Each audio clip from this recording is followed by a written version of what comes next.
जय हिंद, जय भारत। मैं राम कुमार, आपका अपने परिवार एकलव्य राम कुमार में आप सब भाई बहनों का हार्दिक स्वागत करता हूं। तो आज मैं आपके लिए लेकर आया हूं बिल्कुल बेसिक से बिल्कुल सिंपल तरीके से रेखा गणित में आज से आपको सिखाना स्टार्ट करूंगा, जिससे कि आपकी नींव मजबूत होगी, जिससे कि आप अच्छे से रेखा गणित सीख सको। ठीक है कि रख हौसला वो मंजर भी आएगा, कि रख हौसला वो मंजर भी आएगा, प्यासे के पास चलकर समुद्र भी आएगा, क्यों ना बैठ थक कर मंजिल के मुसाफिर, मंजिल भी मिलेगी और मंजिल मिलने का मजा भी आएगा। तो आज अपन सीखते हैं रेखा।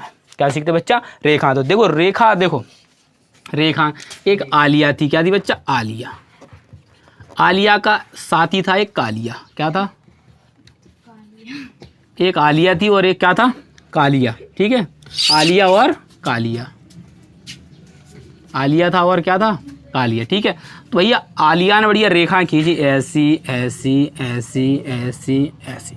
तो इस प्रकार की आलिया ने बढ़िया रेखा खींची। भैया कालिया गुस्सा आ गई, उसने ऐसी ऐसी ऐसी ऐसी क्या खींच दी? रेखा। आलिया बड़ी अच्छी लड़की थी, समझदार थी, तो उसने कैसी खींची? बढ़िया सीधी सीधी रेखा खींची हर दिशा में। लेकिन कालिया क्या था, उसने कहा तुमने सीधी खींची तो हम टेढ़ी खींचेंगे। उसने क्या कर दी? घुमा घुमा के टेढ़ी कर दी। क्या कर दी? टेढ़ी कर दी। ठीक है, फिर टीचर ने पूछा, फिर टीचर ने कहा इन रेखाओं में अंतर बताओ, अंतर क्या है, अंतर क्या है? तो आलिया की जो रेखा है बच्चा वो क्या है? सीधी और सरल रेखाएं। कैसी बच्चा?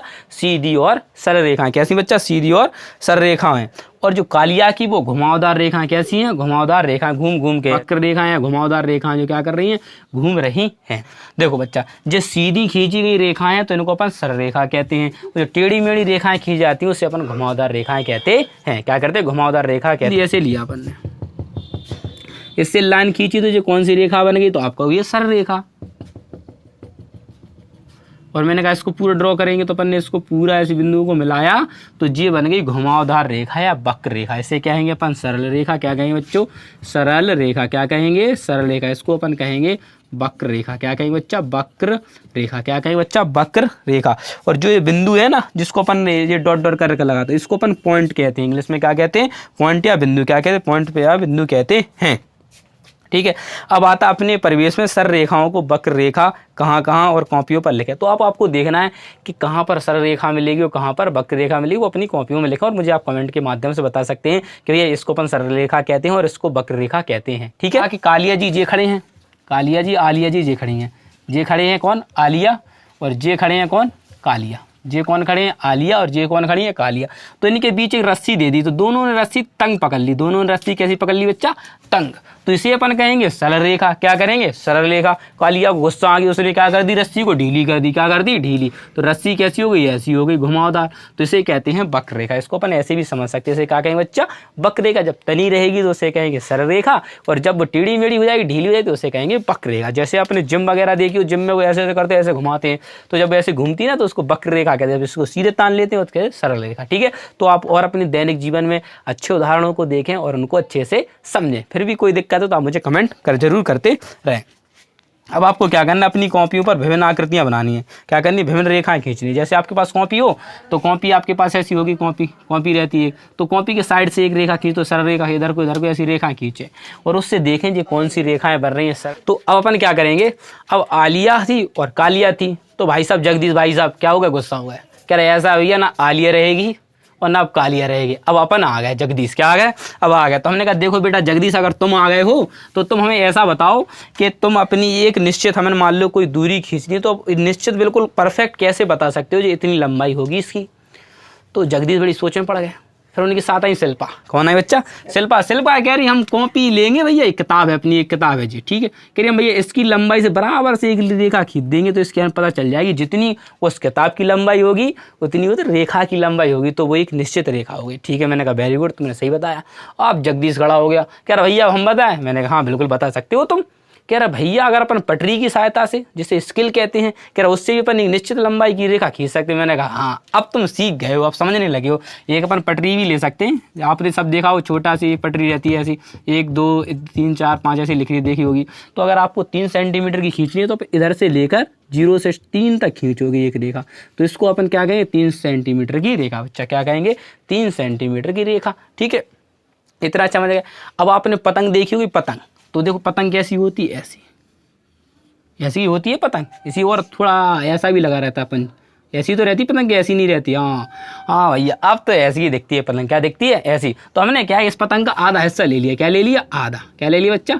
आधा। तो इसको अपन क्या कहते हैं बच्चा? त्रिभुज कहते हैं। क्या कहते हैं? इस आकृति अपन क्या कहते हैं? त्रिभुज कहते हैं। आपने घर में माचिस देखी होगी, माचिस, तो वो उसे किस आकार की रहती? वो आयत। कैसी रहती? आयत कह देते उसको। क्या कहते हैं उसकी? अगर उससे तुम आकृति बनाओगे ना तो आयत की तरह बनेगी। होती वो घनाभ है, लेकिन वो कहलाएगी क्या? आयत के आकार की। उसके तुम माचिस को रखना और अगल बगल से ऐसी ऐसी रेखा खींच देना, तो क्या बन जाएगा? आयत बन जाएगा। तुम्हारा क्या बन जाएगा? आयत बन जाएगा। घन देखा होगा जिससे तुम लूडो वगैरह खेलते होगे, अगर उसके चारों तरफ से तुम ड्रॉ करोगे तो तुम्हें एक वर्ग प्राप्त हो जाएगा। क्या प्राप्त हो जाएगा बच्चा? वर्ग प्राप्त हो जाएगा। क्या प्राप्त हो जाएगा बच्चा? वर्ग। अब मैंने ये वृत्त में खींचना हो तो शिल्पा कह रही भैया मैं अपना चूड़ा निकालूंगी, उससे घुमा दूंगी तो क्या बन जाएगा? वृत्त। मैंने कहा हाँ, अब तुम सीख रही हो सही से। और वृत्त को अपन क्या कर देंगे? ऐसे बना दिया। अब मैं तुमसे कहूँ, अब मैंने कहा जगदीश भाई अब तुम ये बताओ जी, अपन ने व्रत बना लिया। क्या बना लिया? एक व्रत। अब तुम ऐसे बताओ कि इसे गैर न पाई कि अपन कैसे प्राप्त कर सकते हैं? कैसे प्राप्त कर सकते हैं, बता सकते हो तुम? तो जगदीश कह रहा भैया देखो ऐसा है कि अपन को इसकी जानकारी नहीं है, अपन कैसे नापेंगे? हमें पता नहीं इस गोले में कितनी लंबाई है इसकी। तो मैंने कहा देखो इसको नापना बहुत आसान है, इसको नापना बहुत आसान है। तुम्हें कुछ नहीं करना है, एक धागा लेना है। क्या लेना है? धागा। और इस धागा को एक बिंदु पे रख के इसके चारों ओर ऐसा क्या करना है? लपेट देना है। क्या करना है? कंगन के चारों ओर क्या कर देना? लपेट देना है। लपेट दिया तुमने। अब तुम्हें धागे की तुम लंबा करके उसको स्केल पे नापो तो तुम्हें पता चल जाएगा कि 5 सेंटीमीटर गोला है कि 6 सेंटीमीटर का है कि 7 सेंटीमीटर। तुम्हें पता चल जाएगा उस गोले के चारों ओर की लंबाई पता चल जाएगी, जिसे अपन परिधि कहते हैं। अब बात आती है कि अपन ने क्या किया। अब शिल्पा थी, शिल्पा का एक खेत था। शिल्पा का क्या था? एक खेत था। जैसे ये शिल्पा का एक खेत है और इसमें खेती भी है। क्या लगी? पिसी लगे, गेहूं वगैरह लगे इस खेती में। ठीक है। अब क्या हुआ, ढोर उसको परेशान कर रहे थे, जिसे अपन जानवर कहते हैं, गांव में ढोर कहते हैं उनसे। ठीक है। तो कुछ लोग उन ढोरों की तरह भी होंगे जो पढ़ने में नालायक होंगे। ठीक है। तो क्या करते हैं, तो शिल्पा की उजाड़ हो रही थी, उसकी पिसी खा जा रहे थे जानवर आते हुए खेत में। तो उसने जगदीश से कहा, जगदीश भैया ऐसा है कि हमें खेत में बहुत ज़्यादा जानवर परेशान कर रहे हैं, अगर आप हमारी मदद कर दो, इसमें तार फेंसिंग करवा दो तो आपकी बड़ी कृपा होगी। क्या होगी? बड़ी कृपा होगी।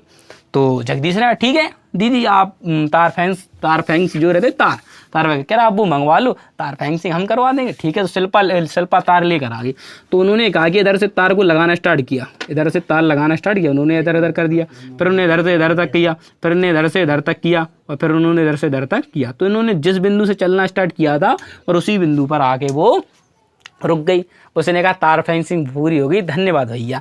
तो उसमें तार कितना लगा ये अपन को पता करना है। तो अपन कैसे पता करें उसको समझते। जैसे कि मान लो इसकी लंबाई कितनी है? 10 मीटर, और चौड़ाई कितनी है? 5 मीटर। और जो आयत होता है ना, उसकी आमने सामने की भुजाएं क्या होती बच्चा? बराबर होती हैं। क्या होती हैं? बराबर होती हैं। तो जो 10 मीटर हो गया, और जो 5 मीटर और जो 5 मीटर हो गया। तो देखो इधर से चलना स्टार्ट किया तो पहले उनने कितना तार लगाया? तो आपका हो गया 10 मीटर। क्या लगाया? 10 मीटर। फिर इधर से इधर तक कितना लगाया? तो आपको हो गया प्लस के 5 मीटर। इतना खर्च हुआ। तो देखो जो तार अपन उसको मान लो पता करना है कि कितना हुआ, तो उसको जोड़ना पड़ेगा। पहले इधर से इधर तक लगाया तुमने, फिर इधर से इधर तक, फिर इधर से इधर तक कितना लगाया? 10 लगाया। क्या लगाया बच्चा? 10 मीटर।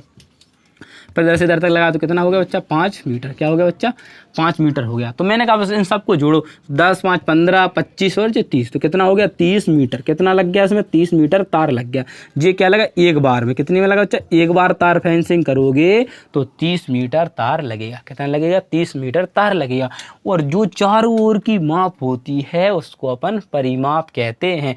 परी मतलब चारों ओर, और माप मतलब उसकी दूरी कितनी है। परी मतलब चारों ओर की माप, चारों ओर की माप, उसे अपन परिमाप कहते हैं, जिसे इंग्लिश में पैरामीटर कहते हैं। ठीक है। तो आशा करता हूँ आपको समझ में आ गया होगा।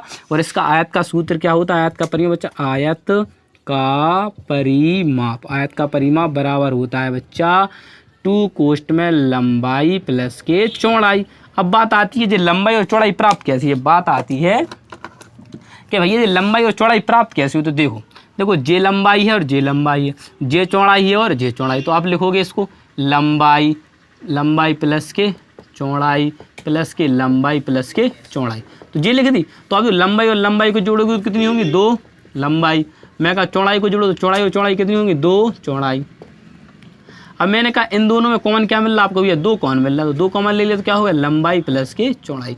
तो ये सूत्र इसी से निकला है, इसी से बच्चा ये सूत्र निकला है, 2 क्वेश्चन में लंबाई प्लस के चौड़ाई। अब बात आती है क्षेत्रफल की, किसकी बात आती है बच्चा, क्षेत्रफल की। तो क्षेत्रफल निकाल लिए कि अपन क्या कहते कि क्षेत्रफल क्या होता है, आयत का क्षेत्रफल, आयत का क्षेत्रफल। तो बच्चा आयत का क्षेत्रफल होता है लंबाई गुणा चौड़ाई, लंबाई गुणा क्या होता है बच्चा, चौड़ाई, उसका क्या होता है, क्षेत्रफल होता है। अब बात आती है वर्ग की। ये तो बात किसकी चल रही थी बच्चा, आयत की। किसकी चल रही थी, आयत की। किसकी बात चल रही थी, आयत की। तो इसमें सिर्फ ये तो मैंने आपको पढ़ा दिया, ठीक है। तो अपन इसमें सिर्फ परिमाप पढ़ेंगे, क्या पढ़ेंगे, सिर्फ परिमाप की बात करेंगे, सिर्फ अपन परिमाप क्या करेंगे इसमें सीखेंगे। तो ये तो मैं क्षेत्रफल आपको लिखवा दिया सूत्र। अब बात आती है वर्ग की। किसकी बच्चा, वर्ग का परिमाप। तो वर्ग का परिमाप क्या होता है कि वर्ग की जो चारों भुजाएं होती हैं बच्चा, वो एक सी होती हैं। चारों भुजाएं कैसी होती हैं, एक समान होती हैं। अपन को सब पता है कि परिमाप का मतलब होता है चारों ओर की माप। तो अपन को क्या करना है, इसको 2 2 2 2 को क्या करना है बच्चा, जोड़ना है। तो 2 2 4 2 6 2 8 हो गया। कितने हो गए बच्चा, 8 प्राप्त हो गए। अपन को कितने प्राप्त हो गए, 8 मीटर। कितने प्राप्त हो गए बच्चा, 8 मीटर। अब इसका सूत्र क्या होता है, इसका सूत्र होता है बच्चा वर्ग का परिमाप। वर्ग का परिमाप बच्चा अपना होता है, वर्ग का परिमाप बराबर होता है 4 गुणा भुजा। अब आप कहोगे ये आपने 4 गुणा भुजा क्यों लिखा, मैंने कहा देखो चारों चीज़ें एक सी हैं। क्या है, चारों चीज़ें एक सी हैं। देखो इसको चारों भुजाएं कैसी हैं, एक सी, इसीलिए 4 गुणा भुजा लिख दो। चाहे 4 बार तुम क्या लिख दो, 2 क्या लिख दो, 4 बार तुम क्या लिख दो, 2 लिख दो, चाहे 4 गुणा 2 लिख दो, तो बात एक ही है, ठीक है। अच्छा, तो ये हो गया वर्ग का परिमाप 4 गुणा भुजा। क्या होगा, 4 गुणा भुजा। इंग्लिश में से कहते हैं 4a, क्या कहते हैं, 4a कह देते, ठीक है। अब बात आती है अपनी किसकी, वर्ग का परिमाप हो गया और आयत का परिमाप हो गया। उसमें और कुछ समझने वाली बात नहीं है। आशा करता हूँ आपको स्टेप बाय स्टेप समझ में आ रहा है किस प्रकार से हम परिमाप निकालते हैं, किस प्रकार से हम आयत का परिमाप निकालते हैं, ठीक है। परिमाप है तो अपन ऐसे भी चित्र बनाना तो इसका ही परिमाप निकाल सकते हैं अपन। इसका ही परिमाप क्या कर सकते हैं बच्चा, निकाल सकते हैं। जैसे इसका ये 3 दिया, 2 दिया, इसका क्या दिया, 2, इधर 2 इधर 2, 5 5 3। तो ये दिया, जो भी मान दिया तो अपन उसको कुछ नहीं करना है, जितनी भी भुजाएं दी सबको क्या कर दो, तुम जोड़ दो। क्या कर दो बच्चा, जोड़ दो, तो तुम्हारा क्या आ जाएगा बच्चा, परिमाप आ जाता है। परिमाप का मतलब ही होता है कि चारों ओर की माप। क्या, इधर से चलना स्टार्ट किया, इधर से जाओगे टक टक टक टक, इधर फिर इधर, फिर इधर, फिर इधर से इधर, इधर इधर से इधर, इधर से इधर, कहीं आ गए। एक तुमने पूरा राउंड काट लिया, तो जितनी तुमने उस दूरी को चला उसी को अपन कहते परिमाप। तो बस इतना, वैसे कोई भी आकृति में दे दे, चाहे वो ऐसा करके दे दे तुमको, तो डरने वाली बात नहीं है। तुमको कुछ भी दे, तुम्हें तो सब रेखाओं को क्या करना है, जोड़ना है। सबको इधर से जोड़ना स्टार्ट कर दो, सबको एक एक करके जोड़ दो, तुम्हारा परिमाप अपने आप आ जाएगा, ठीक है। फिर भी कोई दिक्कत आती तो आप मुझे कमेंट कर सकते हैं, कोई भी चीज़ समझ में नहीं आती तो आप मुझे कमेंट के माध्यम से बता सकते हैं। आप सबसे विदा लेता हूँ, मिलता हूँ नेक्स्ट वीडियो में। जय हिंद, जय भारत। पूरी पीस कर करने